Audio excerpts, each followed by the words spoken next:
السلام عليكم. ninkan leeg wajigiisa si fiican ugu fiirso waa Aweys Ali. My name is Aweys Ali and I serve as the General Secretary of the Somali Bible Society.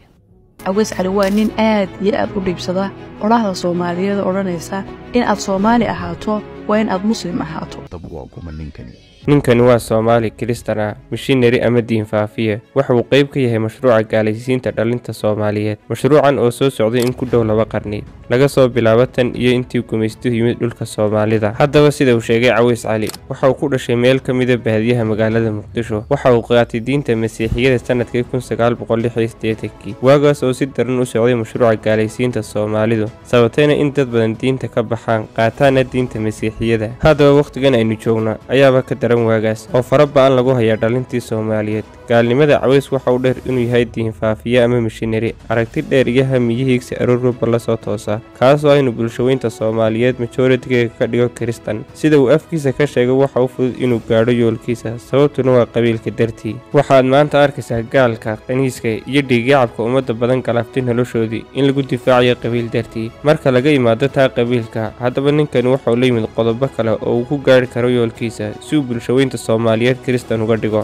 qodobka koowaad in diinta Masiixiyada baal taariikheed uga abuuro bulshooyinta Soomaaliyeed inuu dad badan oo taariikhda bulshooyinta Soomaaliyeed door weyn ka soo ciyaaray oo inoo soo halgamay uu qaarkood yiraahdo waxay ahaayeen Kristan waxay aaminsanayeen diinta Kristanka in dadka caamada ah ee ay baahidu hayso uu weeraro uu baahidooda kaga faa'iideysto haddaba waa maxay jabku uu la maagan yahay Aweys Ali bulshooyinta Soomaaliyeed Aweys Ali waa nin aad iyo aad u dhiibsada oraahda Soomaaliyeed oranaysa in aad Soomaali ahaato waa in aad Muslim ahaato waxa uu badiye berri ciriir u marayaa si uu beeniyo oraahdaas oo uu taariikhaha Soomaaliyeed qoyay iyo kuwa kale ugu beeriya diimo kale waxa uu isku dayay in uu faqfaqo Soomaalida diinta Islaamka ka hor iyo kadibba si ay haddaba taas u suurto gasho waxa uu Aweysay xadgudub taariikheed oo waxa uu ku andacoonayay in Itoobiya waqti absaniyada ay maamuli jirtay dhulka maanta loo yaqaan Puntland iyo Somaliland waxa uu sheegay inay jireen Soomaali Yuhuud ah waxa kale oo uu sheegay in intii u dhaxaysay 1890 ilaa 1990 ay jireen tiro dhan 40,000 oo Soomaali Masiixi ah waxa kale oo uu sheegay in bulshada Soomaaliyeed maanta laga dhex arko caadooyin ay sameyn jireen qarniyo ka hor markii la aaminsanaa diinta waa reportka ama baaritaankan uu sameeyay Aweys ku saabsan taariikhda diineed Soomaalidu aad ay u dheeray waxaanu isku daynay inaan u kurgalno falaqeyno faaqadiino xigashooyinkiisa taariikheed si aanu u hubino taariikhdan uu sheegayo inta ay run tahay qof marka uu wax baarayo waliba taariikh baarayo waxa lagu yaqaanay oo laga sugayaa in uu maartay xigashooyin iyo cadeymo qoto dheer oo taariikhyahanna dhigay la yimaado oo uu adeegsado balse Aweys inta ugu dhumucda weyn ee uu saaska uga dhigay baaritaankiisan inta ugu badani waa buugaag Itoobiyaan iyo taariikh Itoobiyaan umaleynaya uu beenina sharaxo intani iyada ay sharaxaysa waa maxay qorashayaasha uu maagan yahay Aweys Ali Bible Society dadka gaaloobay sidoo kale ka shaqeynaya sidii u gaalaysiin lahayn dhalinyarta ay u adeegsan doonaan qabiilka horta dhamaantiin waxaan isla wada ognahay muhiimadda reerka amba qabiilku leeyahay bulshada Soomaaliyeed inay tahay shay asali ah amba soo jireena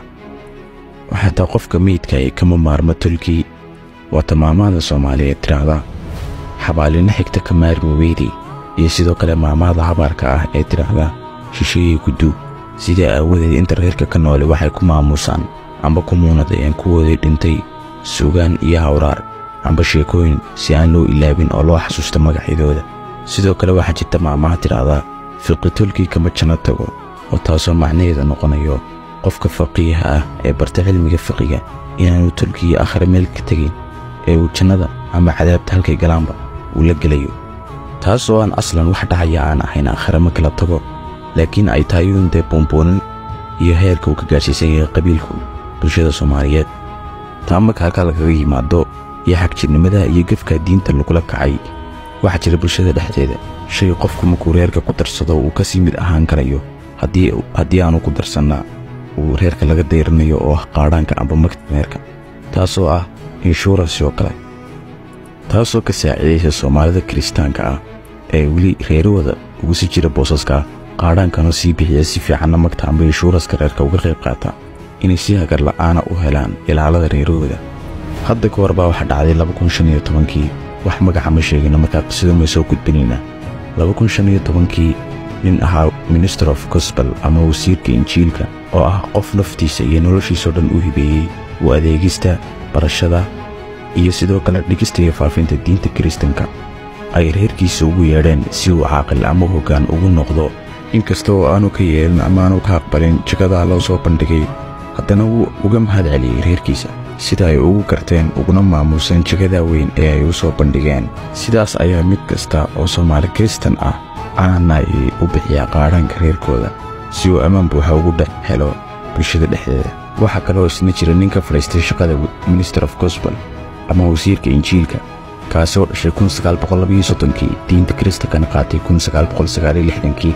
ahaana nin si hagar la'aana u bixiya qaadhaanka amba inshuuransiga reerka kuna dhex noolaa reerkiisa. ayaa mar la weydiiyey sidee ayaad ugu dhex noosha reerkaaga oo muslima ku jawaabay islaamka bulshaawiga ah. qabiilka ayaa ka mudan islaamnimada. tusaale ahaan haddii uu idiro nin qabiil kale ka soo jeeda, waxay reerkayga ama qabiilkaygu u arkayaan duulaanka ka yimi reer hebel.